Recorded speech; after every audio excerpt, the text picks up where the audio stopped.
Welcome to another Bite-Sized Chats with dietitians Jess Spendlove and Chloe McLeod from Health Performance Collective. It's such a pleasure to have both of you join us today. How are you both doing, ladies? Very well. Yeah, thank you. Thank you for having us. Yeah, we're pretty good considering all the things. Yeah, so it's a couple of months in from going into lockdown with COVID-19. But before we maybe get there, for those of you who don't know both of you, which I'm sure isn't many people, but can you tell us a little bit about Health Performance Collective, perhaps? Sure. It's I'll jump in. Okay. Yeah. You go. Okay. So Health and Performance Collective is Jess and my business. It's a nutrition consultancy business, and we work with people to help them, motivated people to help them live and perform at their best. And our main clients are sports teams, corporates, food brands and individuals, and do a bit of media work in there, just wrapping it all together in a nice little bow. We've got a really nice team of dietitians and others who we work with. So yeah, we've got a nice little crew who support us, but also doing a really great job of building their own careers through the H&P brand as well. So it's lots of fun. So I know a fair proportion of your business is or was sports related. So I imagine there's been a bit of a significant impact as a result of COVID-19. Can you talk us a little bit through those first couple of days and how you were feeling, what you were thinking and what impact it's had? Maybe start with you, Jess. Yeah, sure. I mean, it was not a very fun 48 hours. It was like once the first domino fell, which was the AFL, which, to be honest, when the announcements got made on the Sunday, I was like, well, it's not off season. It's just break away from the club. They will need nutrition because they're still needing to do X, Y, and Z. Like, I was not naive, but I was very like, okay, yeah, we'll still have a ability to have some role with the players. And then when the announcement on the Monday came out that, staff are getting stood down as of Friday, and it was very much like skeleton staff only, which was like, probably from a department of like 40 or 45, like 6, then it was like, oh dear. And it was kind of like, if the AFL are doing this, the writing was on the wall for the other teams. And then it was just a matter of time. So pretty much within like a 48-hour period, we were stood down from 6 teams.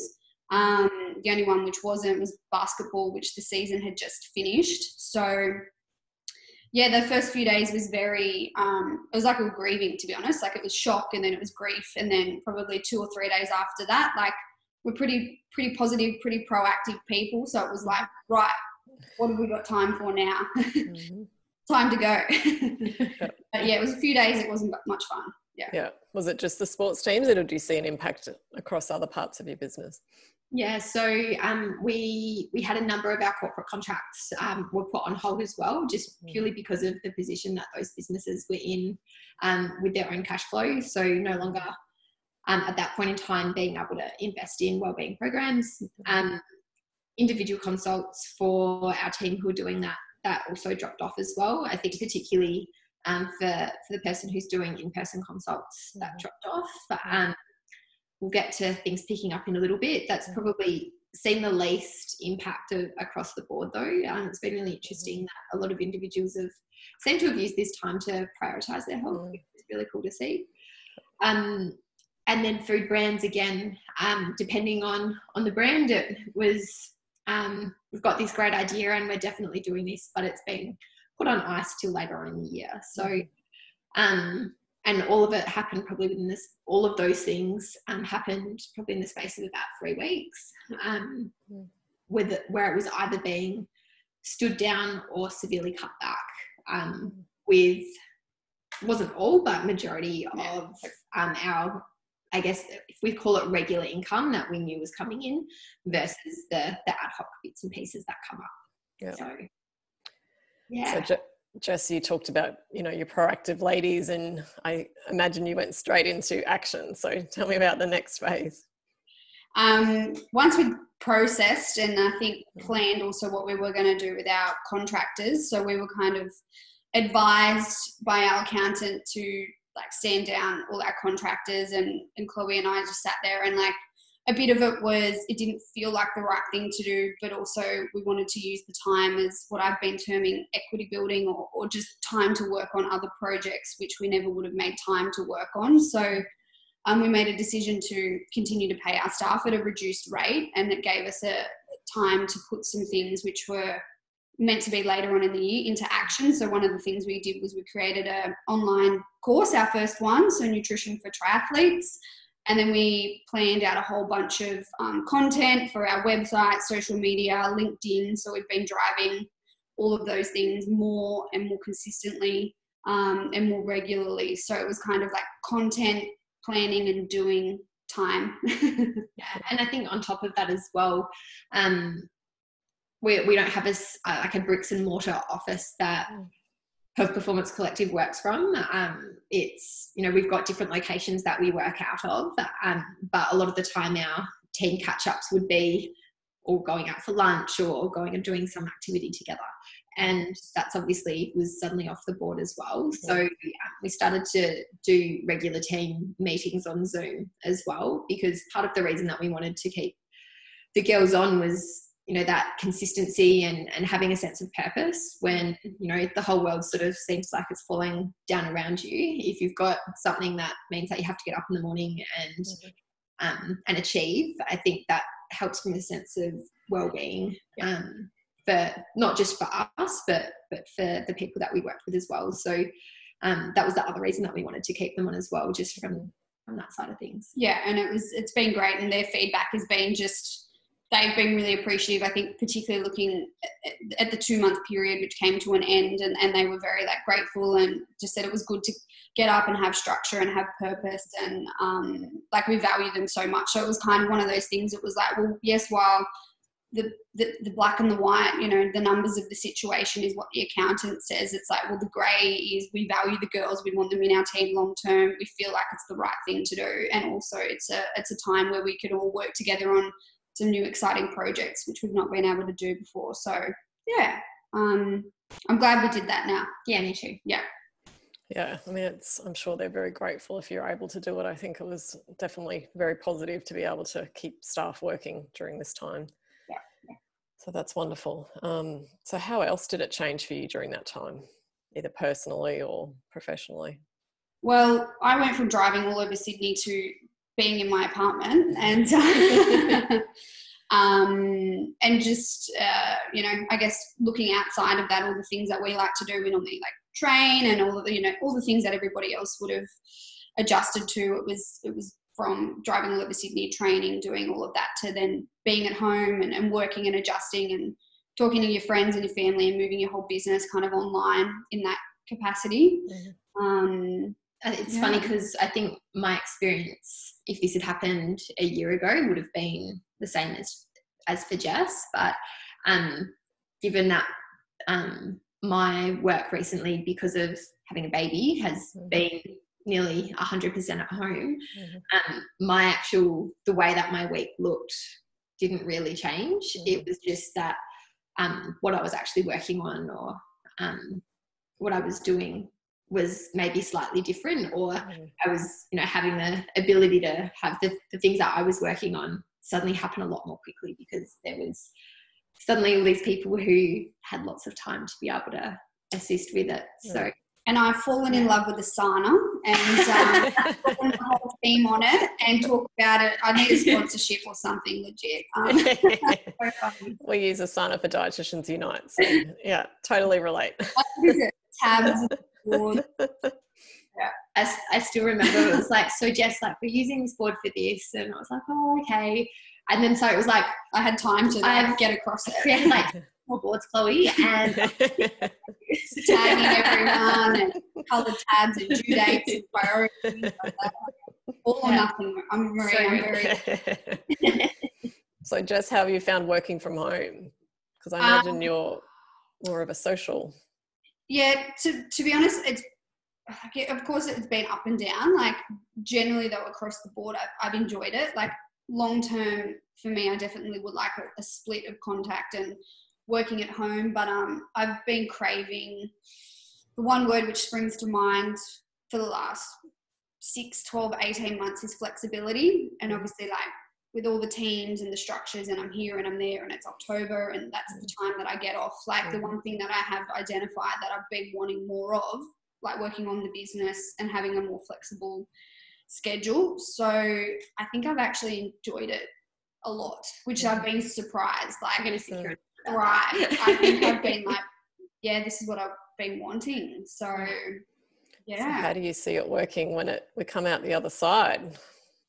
I think we have been hoping for a few different things with the teams for a while, and I still very much want to stay involved with all of the teams that I've been working in, but I guess we've already started kind of moving towards having senior and junior kind of dietitians involved in, you know, the more strategic programming and the stuff which comes with like 7-8 years experience in professional sport. And then there's a lot of tasks which a junior dietitian can learn and mentor and do on the day-to-day. So I think, look, sport's very different at the moment. Like, a few of the teams are back, a few are on stand down. Budgets are very, very different, like from servicing to staffing to what's provided. So I think it'll be looking at a way that to use maybe senior, junior dietitians to help the clubs get what they need based on where they're also at, because it's a very different landscape. But I'll always do sport. I can't imagine not. It just might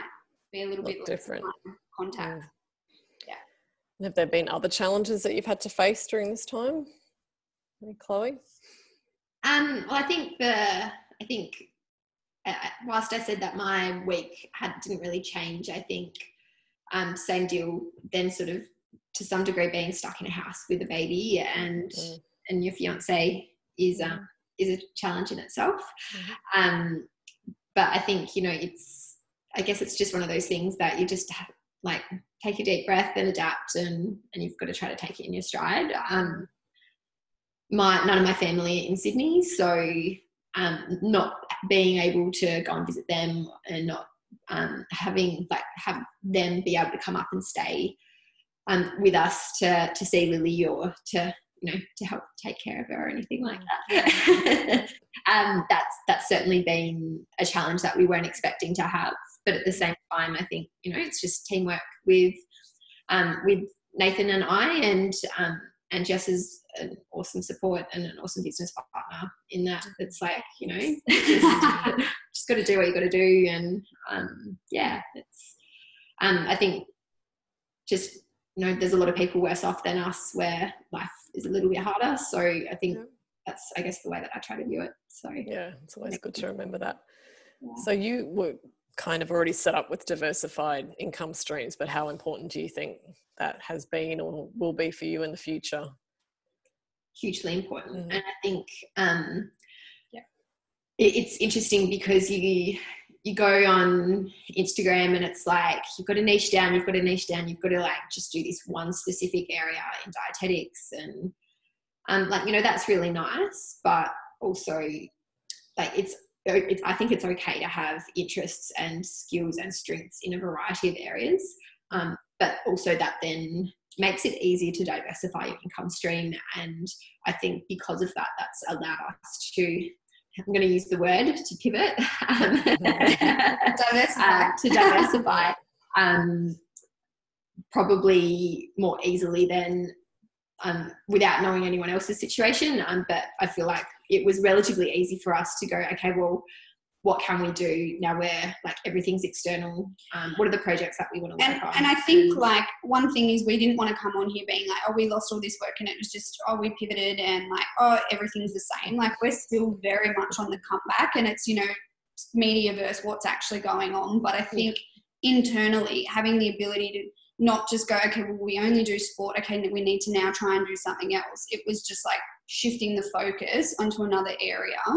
For us having a purpose. Like, I know if I was just doing sport and we hadn't come together and collaborated, well, I could imagine what the last few months would have been. But because we already had those, and they're different areas, but for us, we have the common theme of motivated people to live and perform at their best. So yeah, it was easier to kind of shift in, and we're very grateful, like very thankful that we've done that. And certainly hasn't been easy, like the sacrifice over the last however many years to have those various areas happening. Like, you know, the trade-off of that versus just having your one job and your one focus. But yeah, right here, right now, very glad, and we've probably gotten clearer on those areas and what we're going to do moving forward.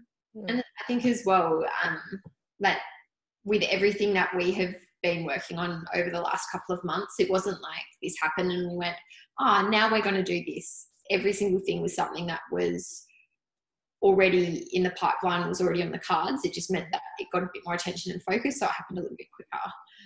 So like with the triathlon course, we kind of weren't really planning on having that launching until maybe like October. So it's, I think it's just given us a bit of a gift of time.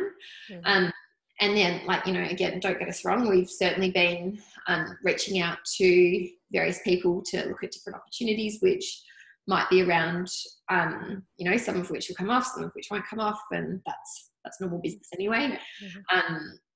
And again, it's just we've had a little bit more time to be exploring some different areas for the business to grow into as well. We were the same. We had wanted to launch a YouTube channel, and that was going to be much later in the year, but we brought that forward. So great time to you know, you amplify those opportunities. Do you think you've learned anything about yourselves during this time, Jess? Yes, I've learned a lot. Like for me, I guess on the sports front, like I was always going here, going there, flying, traveling, and you know, that lifestyle at some point needs to kind of maybe slow down a little bit. But I was probably also a little bit nervous about, oh my goodness, like I live on my own. How am I going to go? Slowing down. This is what I do. What if, you know, and this forced me to be like, you're not doing any of it. You're at home. And I was actually at least equally as happy. And there was no like, I just adapted. So it was, I learned that I guess I can adapt, and whichever way it all ends up, it's good. And I actually like watching TV, which is not something. True. What are you watching? At the moment, I've like churned through the Billions and Ozark, and I've like got all the recos. I'm up to it's a very girly show right now, Sweet Magnolias. It's just off. I've done the bold type. I've churned through it a fair bit. So good. Yeah. And I'm sure you won't mind me saying as well, like a conversation that we had pre-COVID was a bit around the, like, you know, the traveling less and the doing a bit less and that sort of thing. And yeah, I think probably a little bit of a blessing in that, you know, nothing like being thrown in the deep end. Needs to come to an end. We need to get before the business collapses. I've talked to a few other people, and it's been a time like whether you've been nervous about making a change or had some assumptions about it, but it's just forced all of us, I think, to do things that we might have wanted to have tried, but were nervous about or whatever. So yeah, it's great that we've been forced to do different things, to try out different things. Yeah. Chloe, have you learned anything about yourself? Yeah, I think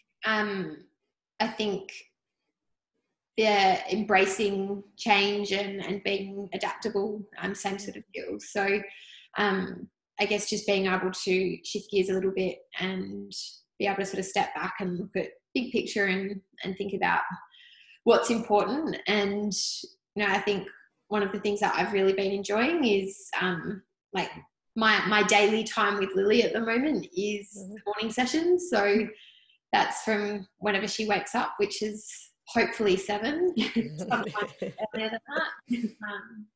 I think just not in the 4s, Lil. Just not in the 4s. Exactly. Especially when it's winter and it's cold. Yeah. So from then until probably around sort of 9:30, that's when I get to hang out with her. That gives my partner some time on his own and me some time with her. And you know, we go for a walk and we have a play and we have breakfast together. And you know, I'm really enjoying starting the day that way. And for people who know me well, knew that I was quite apprehensive about having a baby and the impact it was going to have on work. So that on its own sort of has forced me to sort of slow things down a little bit. And I think it's also helped me to be more efficient with my time because there's less time available to get the work done. So it's like, well, you've only got this amount of time. It's done, not perfect. Yeah, you just gotta get it done. It's a very good motto. So Yeah. you've again found that you've adjusted.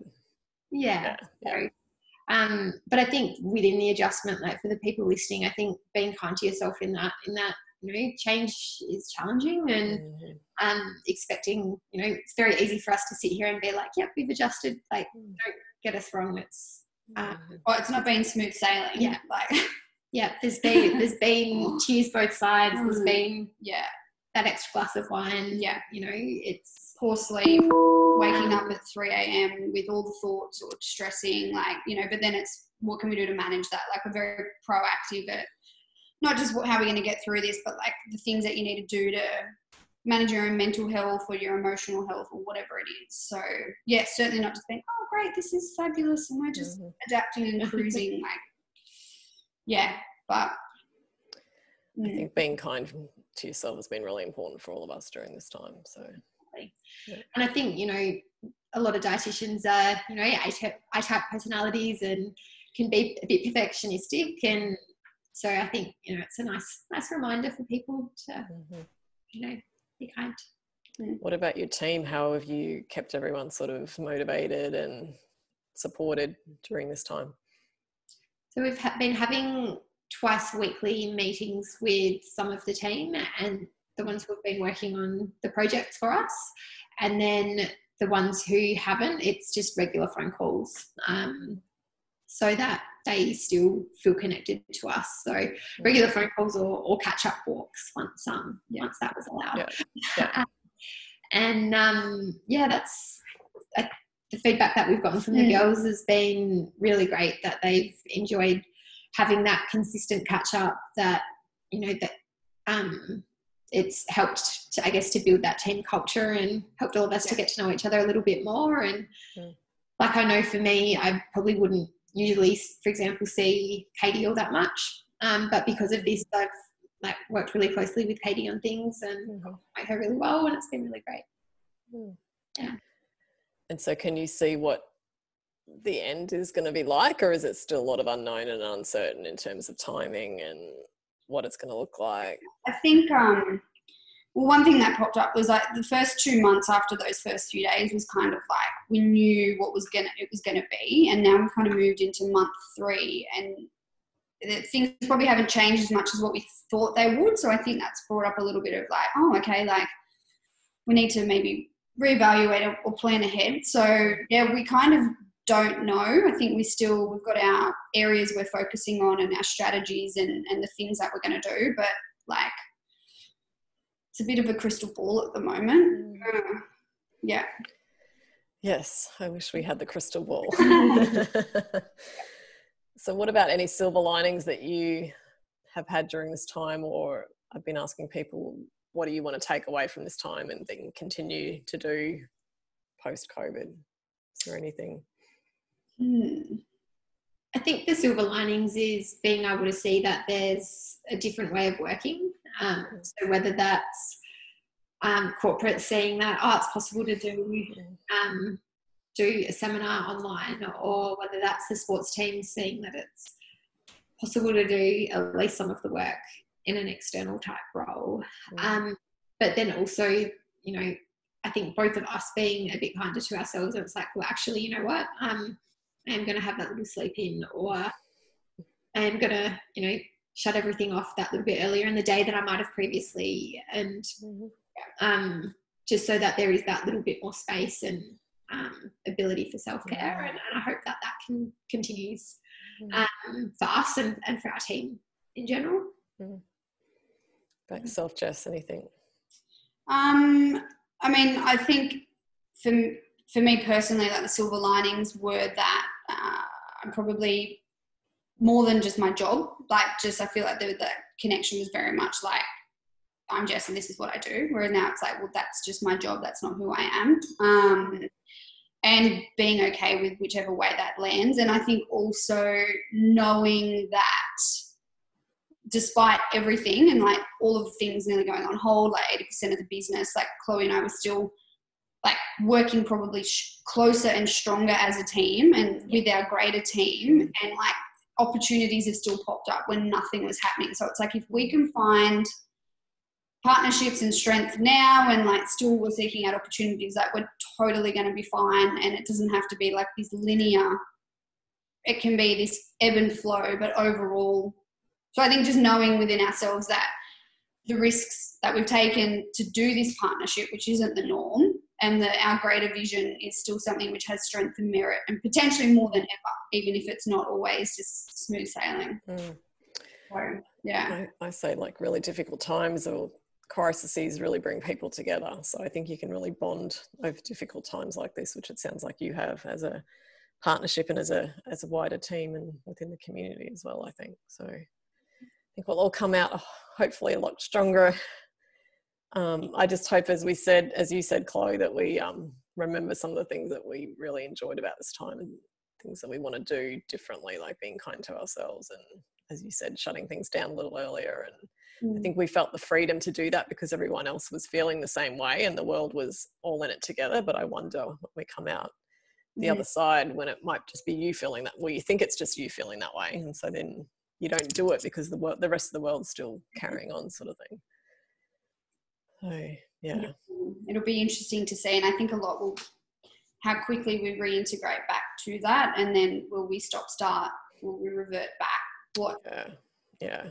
But I think everyone I've spoken to is saying the same thing. So even if it's that in your inner circle, that accountability and the permission to yourself to be kinder, and the permission to like, you know, it's not an expectation that who has to work the hardest or the longest. It's just, okay, breathe. I think that busyness mantra has been around for a long time, and we need to let that go. It's as you said, more about the quality of the work and not the quantity of the work. And you actually allow yourself more time to free up that creative space, I think. Yeah. So creative brain over here. Yeah, well, there you go. In the realm of the science, in the realm of creative brain, but in the realm of creative, I don't know. But yeah, I've been doing a lot of meditation, which is something I haven't done before, or not as much of. And for me, that's been like something I've known and wanted to do for a while, but now I'm prioritizing it. And so creative maths brain. I should have asked you. You're both big. I know you're both big exercise people. So how have you been going without gyms and Pilates studios? And I'm so excited to go back. For me, it's been lots of walking with the pram, which is great. And then, you know, the little at-home workouts as well. So with some of the studios that we were frequenting, or the people we work out with previously, they were doing online workouts or still are doing online workouts. So we're doing them. Some of the Pilates studio, they moved online, so I'd signed up to that, so I'd do that at home. And same, I'd kind of walk every day, whether it was for the exercise or for the time out, and then Pilates or a HIIT circuit or some weights. I had a couple of weights at home, but probably one thing I want to sustain from this is the morning routine that I've created. Like, I just feel like it just sets me up for such a good day, such a morning person. So I really want to protect that. It needs to nearly be a non-negotiable, because I've not done it a few days and oh my goodness, I'm a different human. So in a not a good way. So what does your miracle morning look like? Starts with some meditation and then a little bit of mobility. So the reason I do the Pilates is I've got a bit of a dodgy back. So meditation, mobility, coffee with a little quick walk around the block. Then I would do my workout, have my breakfast, journal. It's about a 2-hour process. So I'm up pretty early. So I'm normally getting started by 8, but 7:30, 8. So that's the magical morning. Yeah. Well, it sounds like you've both got your magical mornings. They're just slightly different. Both involve a nice morning walk. Yeah. With good coffee. Always. I heard, I might have mentioned this on another bite-sized chat, so I'm probably repeating myself. Sorry to those people who have listened to multiple ones, but I heard Mark Burrows speak recently about his mornings, and he likes to start the day with a win so that the rest of these days are just wins after that. And his first win of the day is to have oats, honey and olive oil. Oh. That was an interesting combo, but he says if he has that, he's had a win, and then he has the wins through the rest of the day. So yeah, I like that. there you go. I do often say win the morning, win the day. Like, yeah. Just, you know, right. Yeah, I'm the same. If my mornings are my most productive time because I tend to be distracted by emails. So there's no emails usually coming in really early in the morning, so I can focus on what I'm supposed to be doing. Yeah. So yeah. Well, thank you so much, ladies, for your time. I really appreciate it. It's been lovely to chat with you and see how you've been managing over the last few months. And I know it hasn't all been smooth sailing, but I know that you have worked very hard behind the scenes to pivot in a couple of different ways, or at least bring things forward earlier than what you had planned. And I think a lot of people and businesses are doing okay because of all the hard work that you've done over the years. And I think that just puts you in a really good foundation. So you've definitely done that, I'm sure. So well done, and look forward to hopefully seeing you in person maybe at the end of this year. We'll see, fingers crossed. End of October. Is it the 25th or 26th? Yes, fingers crossed. Yeah. Thanks, ladies. I appreciate it. Take care. Bye.